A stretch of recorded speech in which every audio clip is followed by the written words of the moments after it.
Bismillahirrahmanirrahim. Assalamualaikum warahmatullahi wabarakatuh.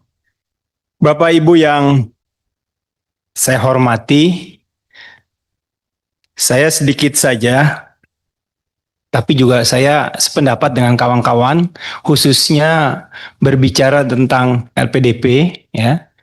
Karena kalau bicara anggaran yang 32 triliun yang disampaikan Pak Heru itu, saya kadang-kadang ketawa Pak dalam hati. Bapak yang menentukan anggaran kan, maksudnya yang mengatur fiskal kan Anda-Anda juga gitu loh. Nah, harusnya ditambahkan menurut undang-undang, gitu. Karena memang mekanismenya seperti itu. Jadi terkesan tuh tadi cuman ngasih tahu aja, nggak butuh persetujuan, ya kan? Jadi kita harus memulai lagi, ya. Ini langkah yang strategis, ya. Kita harus saling percaya. Semoga bisa lebih ke depan, hubungannya bisa jauh lebih baik, tuh Pak. Baik, yang lainnya tentu saya tidak berbicara karena khusus saya memang lihat emang udah ngincer Pak Darto nih saya sebenarnya. Jadi bahan inceran ya gitu. Udah gitu main kecil lagi. Mungkin karena kalian main kecil jadinya itu ada berani gitu lah. Oh gitu. Karena dipercaya gitu kan.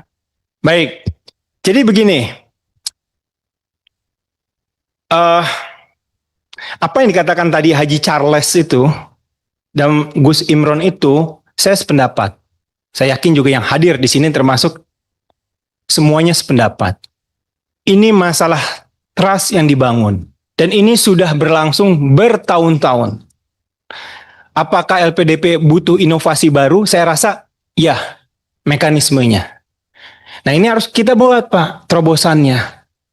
Sekarang ini kan nggak bisa ditutupi dari publik. Ini kan netizen ini teriak-teriak nih. Masyarakat diwakili oleh netizen ini teriak-teriak. Mereka punya hak yang sama. Tetapi tidak bisa mengakses. Jadi saya tidak berbicara soal timur lagi, tetapi faktanya memang daerah timur itu lebih tertinggal. Jadi kalau misalnya yang 3,93 itu diberikan kepada timur semua, saya setuju. Karena ini masalah keadilan. Besar, iya. Beberapa tahun yang lalu juga lebih besar. Kita pernah 4 lebih, kalau tidak salah Pak Heru ya, atau 6 kalau tidak salah, 2-3 tahun yang lalu, seperti itu. Dan ini, Pak, kalau ini ada hubungannya, Pak, dengan keputusan MK juga. Penerimaan anggaran pendidikan itu swasta juga. Artinya nanti ke depan ini efek dominonya adalah seluruh masyarakat, lapisan masyarakat ini berhak. Bahkan bukan tidak mungkin adalah nanti orang yang mau kuliah lewat LPDP saja. Tidak harus berprestasi, tidak harus tidak mampu, kan itu beasiswa tuh. Pertama, satu harus berprestasi, kedua tidak mampu. Tapi kalau saya boleh tekankan yang tidak mampu dulu Pak. Kadang-kadang yang berprestasi itu belum tentu tidak mampu. Karena di Indonesia itu yang berprestasi itu orang tuanya di atas rata-rata punya kemampuan secara finansial. Nah ini harus dipilah Pak. Nah, terus juga LPDP ini kurang transparan kalau menurut saya. Ini kan cuma yang dilaporkan kepada publik itu setiap tahunnya cuma agregat saja yang diterimanya saja. Tapinya kemana, dari mananya. Nah ini perlu ke depan Pak, dibuka. Orang ini bagaimana nih diterima. Terus juga persyaratannya tidak perlu diperberat Pak. Nanti akan terseleksi dengan sendirinya. Nah, banyak di antara mereka itu ya kawan-kawan yang memberikan masukan kepada saya karena pengen Pak. Ada contoh 2 tahun yang lalu saya sudah WA sama Pak Heru karena saya punya keponakan. Pintar Pak dapat beasiswa hukum di Leiden. Ini nggak abal-abal Pak. Tapi dia anak yatim. Saya mau bantu, kurang juga. Besar Pak kebutuhannya. Tapi diambil perusahaan sana Pak. Dengan perjanjian nanti jadi warga negara sana. Dia terima Pak. Walaupun dia dengan nangis-nangis kayak begitu. Ini fakta Pak. Itu saya Pak. Anggota Komisi 11. Kalau punya privilege. Ternyata tidak mempan juga ke Pak Heru. Apalagi rakyat Indonesia yang lain. Apalagi yang demo-demo kayak begitu. Nggak, mau dia S2, nggak mungkin bisa dapat. Kecuali punya akses. Nah, akses ini Pak, yang harus transparan. Maksud saya. Semuanya harus terbuka. Kita buka-bukaan saja. Dan sekedar informasi, saya tidak punya sosmed, jadi habis ini pakai buzzer diserang saya masih tetap tidur nyenyak. Karena saya nggak membaca. Itu.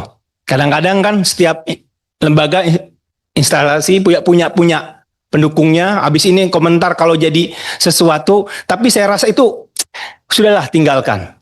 Bapak, Ibu, kita ada di jabatan ini bukan karena kepandaian kita Pak. Ini qadarullah, takdir Allah. Yang mau jadi di tempat ini, banyak yang jauh lebih baik di tempat saya ini Pak. Lebih mampu, kenapa saya? Mungkin saya bisa berbicara seperti ini.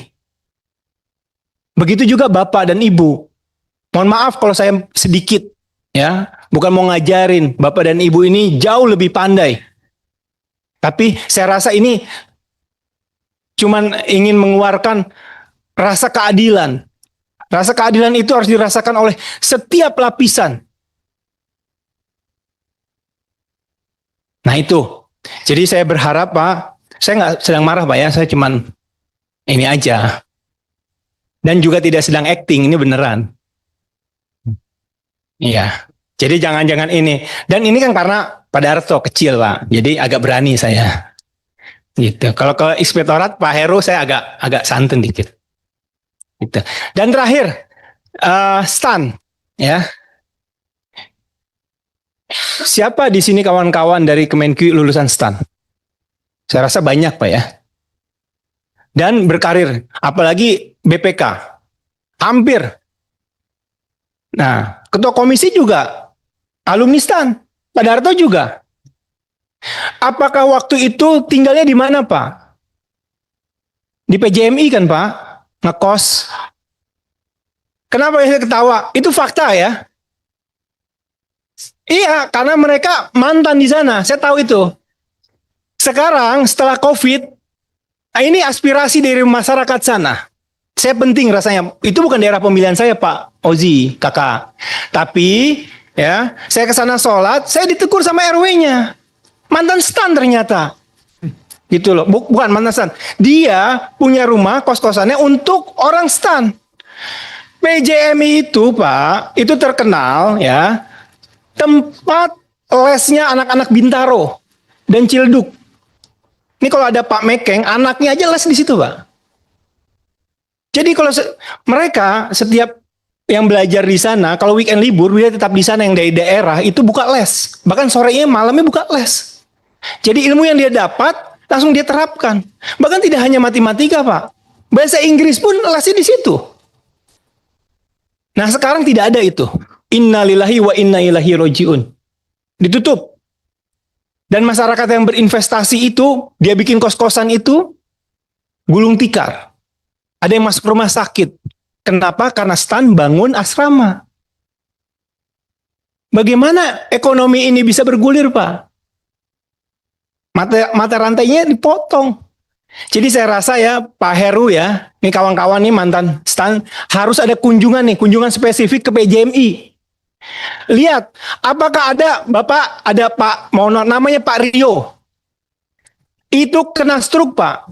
Waktu dia pikir karena demand-nya tinggi ya terhadap calon mahasiswa Stan ini, dia bangun 5 lantai nih. Karena kapan lagi pas COVID, ini waktu yang tepat nih, nggak ada orang, dia bangun nih. Dia pinjem bank, ternyata tidak ada, kosong. Nah ini menurut saya menjadi berikutnya mau ditindaklanjuti terserah. Yang penting saya sudah menyampaikan, saya sudah menggugurkan kewajiban saya. Semoga ada kabar baik buat mereka dan bisa harapan mereka tentu saja bisa terpenuhi ya. Itu saja yang ingin saya sampaikan pimpinan. Mohon maaf sekali lagi kalau saya agak ceplas-ceplos ya, karena ini penting rasanya dua hal yang harus kita tindak lanjuti supaya tidak ada kecurigaan di antara kita. Itu saja. Terima kasih. Assalamualaikum warahmatullahi wabarakatuh.